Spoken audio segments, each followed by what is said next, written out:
Alors bonjour à tous, alors aujourd'hui on revient pour la présentation d'un téléphone, enfin que dis-je, d'une phablette de la marque Doogee. Donc c'est le Y6 Max 3D, voilà pour la petite spécification. Alors je voulais déjà vous montrer un peu comment il est arrivé au niveau de l'emballage. C'est bien simple, il n'y en a pas. C'est pas compliqué, les mecs ils se sont pas foulés quoi, un minimum, mettez un papier bulle ou quoi que ce soit. Là, vous voyez, ils ont mis le petit sachet autour et basta. Et on peut entendre en plus que ça se balade là-dedans. Donc, je voulais vous le montrer avant de vraiment l'ouvrir. Bon, au final, l'intéressant, c'est que quand vous le commandez, il vient quand même de Paris, la Charles de Gaulle. C'est apparemment un stockage qu'ils ont. Donc, dans ces cas-là, on va dire, il vient pas de Chine, donc il va arriver directement à partir de la France. Donc, pas de risque de douane, etc. Donc, si vous faites la commande, voilà. Mais bon, les gars, quoi, allez, quoi. Merde, quoi, un petit effort. Vous voyez, là, on voit à travers, on voit la boîte et tout, là. Enfin bon, allez. Sans tarder, on va passer tout de suite à l'ouverture. En plus, ça fait longtemps que je n'avais pas fait une petite ouverture comme ça, avec l'enveloppe, pour voir un peu comment ça arrivait. Bon, là, au final, hein, c'est pas un exemple, hein, mais bon, c'est tout. Alors, on va voir, hein, parce qu'après, s'il est pas en entier, ça va être moche. Mais normalement, c'est bon. Vous voyez, bon, la boîte, elle a pris quand même quelques coups, donc voilà. Ici, on a bien la petite référence Y6 Max et on a donc une fonction 3D. Alors, je ne sais pas encore ce que c'est puisque je viens de l'ouvrir, mais je suppose qu'on peut avoir un effet 3D un peu comme si vous avez sur la Nintendo 3DS, je pense. Hein, ça doit être ça. Donc voilà, hop, de ce côté-là, qu'est-ce que ça nous dit? Donc on nous dit, voilà, on est bien sur une phablette, donc à 6,5 pouces, un 8 cœurs, un appareil photo de 13 millions, on a un capteur d'empreinte, on a 3 Go de RAM, 32 Go de stockage. Alors ça, je trouve ça maintenant, c'est le minimum à prendre. Je dis voilà, hein, quand on veut, enfin moi qui suis un féru d'installation d'applications, voilà, il faut minimum 32 Go, une grosse batterie de 4300 mAh qui est logique dans le sens où voilà, on a un super grand écran alimenté, Android 6 et nous avons du Dual SIM. Et donc c'est la couleur argent que l'on a ici. Voilà. On va ouvrir tout de suite ça. Alors, hop, donc on tombe direct sur le téléphone. Alors, on va le sortir. Et bien là, donc on peut voir que c'est une bonne masse, hein, franchement, à ce niveau-là. On sent qu'il y a du poids. Donc là, on a un petit retour des caractéristiques. On va tout de suite le sortir. Donc là, donc là, on voit derrière, hein, mais bon, on a un film de protection. Hein, forcément, hein, il s'est baladé dans la boîte, mais heureusement qu'il y a le film de protection. Derrière, on a aussi quelques traces, mais c'est que de la colle. Donc on va faire le petit tour vite fait. Donc sur le haut, on a un jack. Sur les côtés, on a volume plus moins et le bouton power. En façade, nous avons la caméra, le haut-parleur, capteur de proximité. En bas, nous avons des touches qui seront peut-être rétroéclairées. On verra ça juste après dans les caractéristiques. Ici, on a le petit tiroir double SIM. Donc ici, l'objectif de 13 millions, le flash et le capteur d'empreinte qui, somme toute, tombe à peu près bien dans la main, mais bon, moi je suis pas un exemple parce que j'ai des grandes mains. Après pour les petites mains, je sais pas. Et en dessous, nous avons donc le haut-parleur qui doit être de ce côté-là et le micro de ce côté-là et la prise micro USB. Voilà. Donc hein, on va revenir tout de suite après dans le caractéristique. On va regarder ce qui nous reste dans la boîte. Hop. Alors, qu'est-ce qu'on a? Ah, ça c'est déjà bien. Ça c'est vraiment sympa. C'est qu'on a une petite coque silicone qui est fournie, qui logiquement devrait bien s'adapter. Hop, voilà. Ah ça c'est nickel, ça j'aime bien au moins qu'on n'a pas à se casser la tête, aller chercher des coques compatibles sur des téléphones un peu atypiques comme ça. Je pense que ça doit pas être folichon. Et vous voyez, on a bien l'ouverture là à ce niveau-là, au niveau du capteur d'empreinte, et nous avons une protection aussi pour le jack. Donc ça, vraiment, je suis content. Ça, j'aime bien, surtout que voilà, c'est ce que je mets moi, des coques silicone, ce que j'ai d'habitude. Puis vous voyez, ça épaissit pas trop le téléphone, parce que des fois, on va dire, ça nous bouffe au moins 2 mm. Même là, on va dire, ouais, c'est 1 mm, mais voilà, ça va bien dessus. Et pour le reste, on a des écouteurs intra-auriculaires. Bon, ça va, hein, avec un câble tout fin là. Par contre, ouais, hein, on sent que la qualité, c'est pas le dernier cri. Hein. Mais bon, je ferai un petit test pour voir un peu ce que ça rend, quand même, au niveau du son. Hein. Puis c'est toujours bienvenu, hein, voilà. Maintenant, il y en a, ils se foulent même pas. Hein, il y en a, ils mettent même pas de chargeur. Donc, toujours bienvenu, un petit kit piéton. Et nous avons le chargeur, donc norme européenne, bien sûr. et qui va nous envoyer donc du 5 volts 2 ampères. Pareil, apparemment il est compatible Quick Charge, hein, donc je testerai ça hein, directement avec mon chargeur compatible Quick Charge, mais celui-là n'a pas l'air compatible. Voilà. Et un câble USB, ça va, de bonne qualité. Et qu'est-ce que nous avons? Oh, d'accord, un petit gadget gratuit, on va dire. C'est les, je sais pas si vous avez déjà vu ça, c'est les Chinois qui sont fans de ça. Bah, c'est vrai qu'en même temps, avec la taille du téléphone, je dis c'est pas plus mal. En fait, vous le collez tout simplement au dos du téléphone. Vous avez un petit adhésif qui est juste là, et après vous passez votre doigt comme ça, et en fait vous pouvez le maintenir. Donc c'est vrai, dans un sens c'est pas bête, même si voilà, moi je le mettrais pas. Hein, c'est pas mon truc, mais je dis au final, ouais, avec la taille du téléphone. Ben voilà, on peut très bien hop, le tenir comme ça, tac, et même le faire d'une main, parce que bah, c'est vrai qu'avec cette taille-là, sur les petites mains, ça doit pas aider. Moi, à ce niveau-là, je serais pas emmerdé. Nous avons ici donc là, un adaptateur donc pour la SIM, et aussi l'extracteur de tiroir. Et on va regarder vite fait au niveau du manuel si on a du français. Ouais, voilà. Nous avons du français, donc ce niveau-là, toujours bienvenu pour ceux qui sont un peu perdus sur certaines caractéristiques du téléphone, bah, vous les retrouvez ici. Et un petit livret de garantie, et pareil, alors sauf, je sais pas si c'est une en plastique ou si c'est une vitre, on va voir ça. Non, c'est pas une vitre, hein, c'est du plastique. Je pensais que ça aurait été une vitre, mais bon, ouais, du plastique. Mais même les vitres ou plastique, moi j'en mets pas, hein, perso. Après, c'est chacun fait ce qu'il veut, mais bon, les vitres, je trouve ça un peu gadget. Hein. Ça casse, c'est parce que ça devait casser. Hein. C'est pas le fait que c'est votre écran qui devait casser. Hein. À chaque fois, vous croyez que vous sauvez votre écran, mais c'est pas vrai. Donc bah voilà, au final, hein, on en a fini avec le petit tour d'unboxing. Donc on va passer tout de suite aux caractéristiques. Donc voilà dans la partie caractéristique du téléphone. Donc bah, on va parler déjà de sa première caractéristique importante, c'est sa taille. Et pour vous voyez un peu ce que ça donne, à titre de comparaison, j'ai ressorti du placard ma petite Nexus 7, donc qui est de 7 pouces. Et bon là c'est mon téléphone, hein, c'est le Mi Note Pro. Donc là on est sur du 5,7 pouces et là on est du 7 pouces et là on est sur du 6,4 pouces. Donc au final, vous voyez, hein, c'est en fait tout simplement une transition entre un téléphone et puis une tablette. Hein. C'est pour ça qu'on l'appelle tout simplement une phablette. Donc je voulais vous montrer un peu, voir ici un peu la comparaison par rapport à sa taille, hein, puisque voilà, hein, si certains l'achètent, hein, c'est vraiment pour ça. Donc à ce niveau-là, vous voyez un peu ce que ça donne. Voilà. Donc on va passer à sa deuxième grosse caractéristique, et en parlant de grosse, on va parler de poids tout simplement, puisque bah je vous le cache pas, hein, on est avec la batterie de 4300 mAh, bah forcément on comment dire, on gagne un surpoids au niveau de la bête. Alors voilà, c'est bon, on est à 0, tac, et donc là on se retrouve à un téléphone de 256 grammes.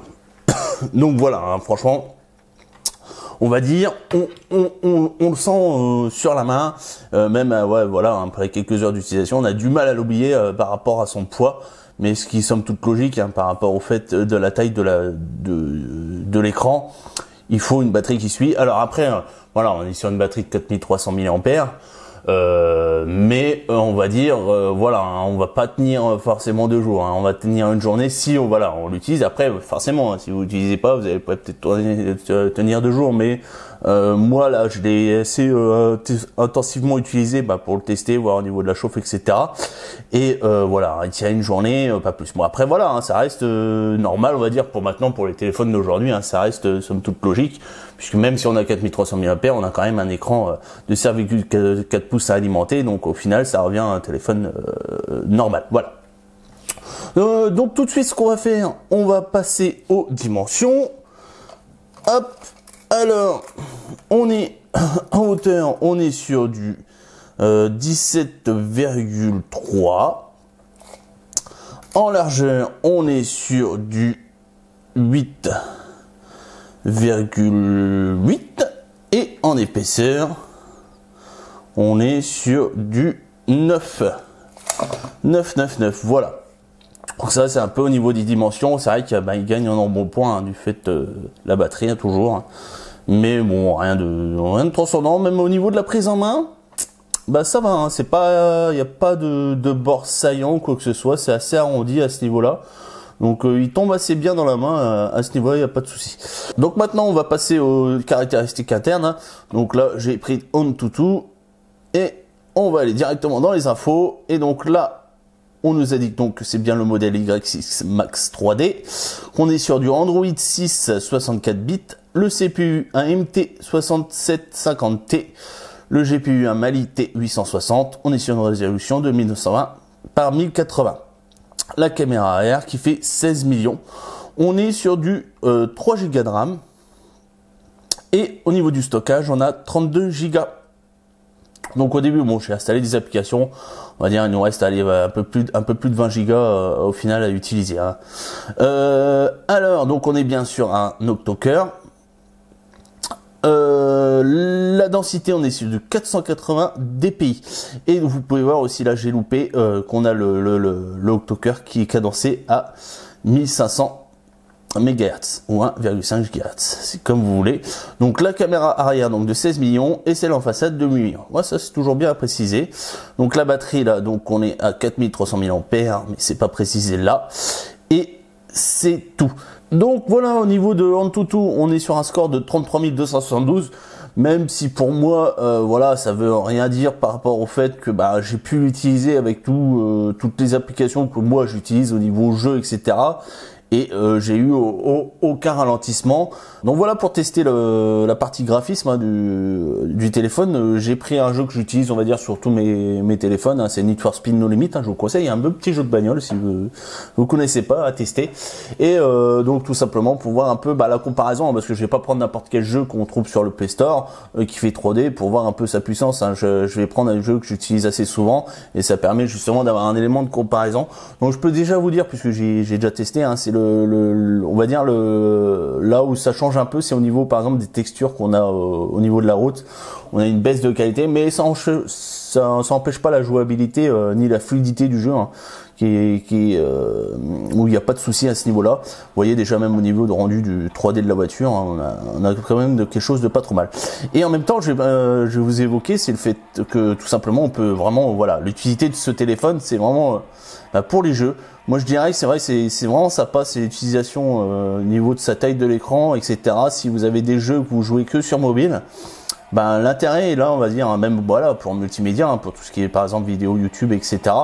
Mais voilà, je dis c'est vraiment une de ses premières premier avantage au niveau de sa taille de son écran, c'est de pouvoir l'utiliser avec les jeux. Et vous pouvez voir que voilà, au niveau de la fluidité, etc., on n'a pas de problème. On a un bon rendu, une bonne fluidité au niveau du gameplay. On n'est vraiment pas déçu à ce niveau-là. Bon, après, de toute façon, je vais pas vous le tester pendant des heures, mais vous voyez, voilà, je vous ai montré une petite course, voir un peu comment ça rend. Donc, on n'a pas de problème au niveau de la gestion du tactile, du rendu 3D, et ça chauffe vraiment que dalle, quoi. Voilà. Donc, mais je voulais vous montrer. Donc, tout de suite, hein, on va passer directement au test photo et vidéo.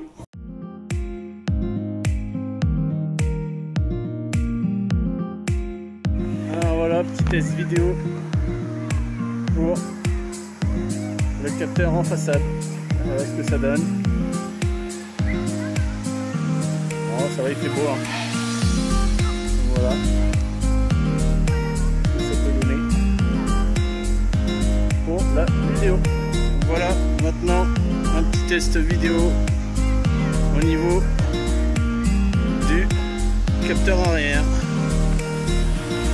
Voilà ce que ça donne. Là, je marche en même temps, comme ça on peut voir si au final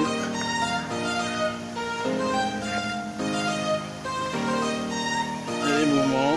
Et là on arrive sur la fontaine. Voilà, voilà.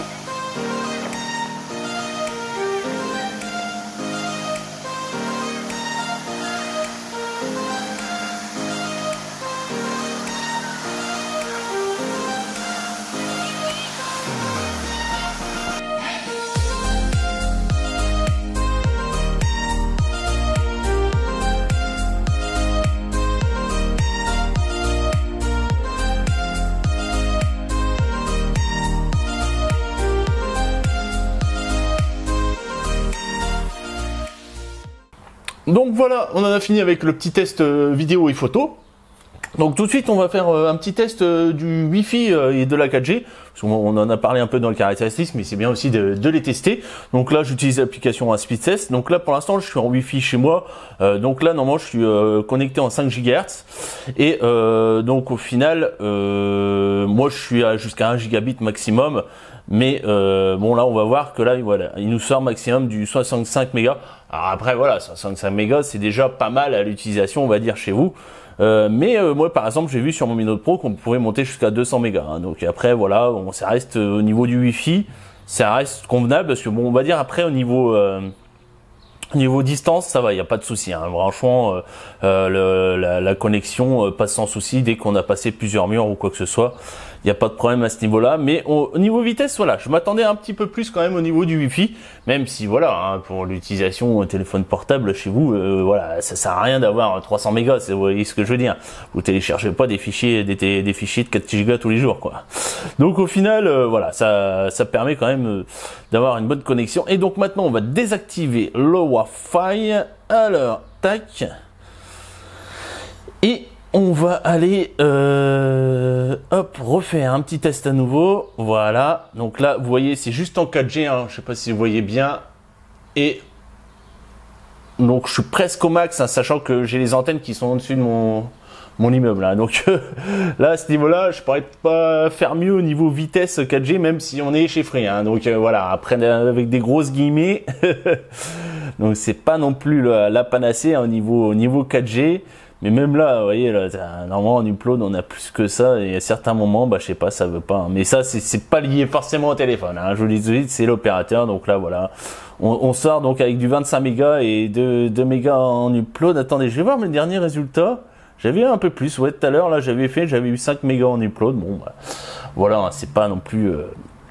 c'est pas forcément lié au téléphone mais sûrement à l'opérateur. Voilà, tout de suite ce qu'on va faire hein, on va faire un petit test vidéo. Alors on va regarder gestionnaire de fichiers, voilà, mémoire interne, download, et voilà. Donc là on va tester avec Big Bunny, voir un peu ce que ça rend. Donc franchement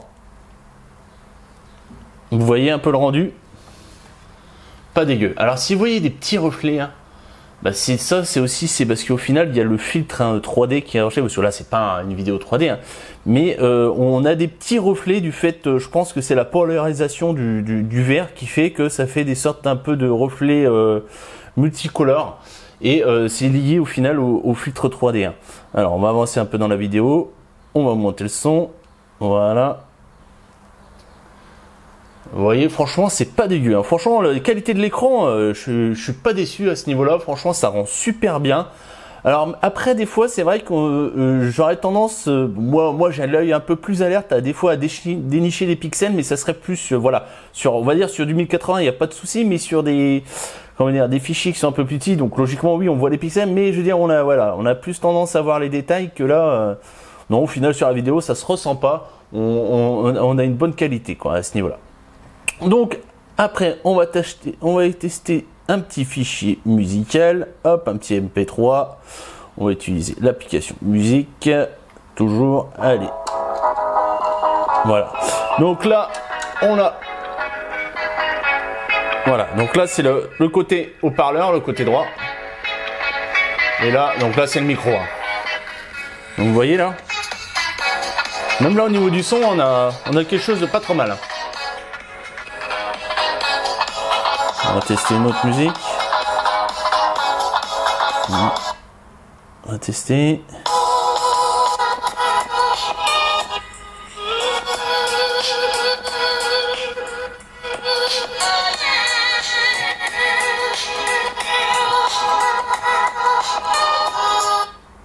Hop.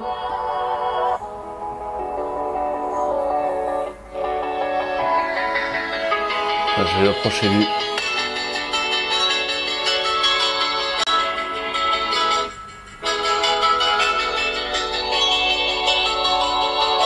Donc voilà. Voilà ce que ça rend, donc franchement pas déçu, hein, c'est bien vidéo, puis voilà, il est fait pour, hein, le format il est, c'est vraiment intéressant dans ce niveau-là, on va regarder des vidéos tranquillement, et puis la musique, pareil, ça rend bien, même au niveau du casque, hein, j'ai même, comme je vous ai expliqué tout au début, là, j'ai testé le casque, bah il est pas dégueu, hein, j'ai pu, après il faut fignoler au niveau des réglages, mais on peut en sortir quelque chose de pas trop dégueulasse, hein, à ce niveau-là. Donc même au niveau du casque qui est fourni avec, c'est pas déçu. Alors après, donc oui, une chose que j'avais pas précisé aussi dans les caractéristiques, puisque forcément ça n'est pas ça n'est pas sur l'appareil. Ce qui nous manque, et je pense qu'on mettra ça dans la conclusion, c'est aussi la LED de notification. Donc on n'a pas du tout de LED, donc aussi bien par exemple pour nous prévenir si on a eu un message, ou par exemple pour voir le niveau de charge de la batterie, eh ben on n'a pas de LED de notif, aussi bien en haut, en bas, et pareil ici nous les boutons qui sont en bas, donc les boutons physiques, ils ne sont pas rétro-éclairés. Donc c'est pareil. Bon après voilà, moi j'ai l'habitude, hein, j'ai déjà eu des Xiaomi sans bouton rétroéclairé, c'est voilà, je peux très bien m'en passer. Après pour ceux qui ont du mal, bah voilà, c'est vrai qu'à ce niveau-là, c'est un peu bête, on n'a pas de rétroéclairage au niveau des boutons sur le bas. Bon après voilà, hein, pas rien de méchant, mais bon je tenais à vous le préciser quand même pour ceux que ça intéresse. Voilà. Maintenant aussi on va parler aussi un peu de la ROM, donc ce que vous avez déjà pu un peu voir, un petit aperçu. Donc là on a un peu un mix, voilà, entre, moi je dirais un peu entre Flyme et puis MIUI. Donc moi voilà un peu le MIUI, sachant qu'on n'a pas comment dire, le tiroir d'application. En fait on a directement toutes les applications qui sont sur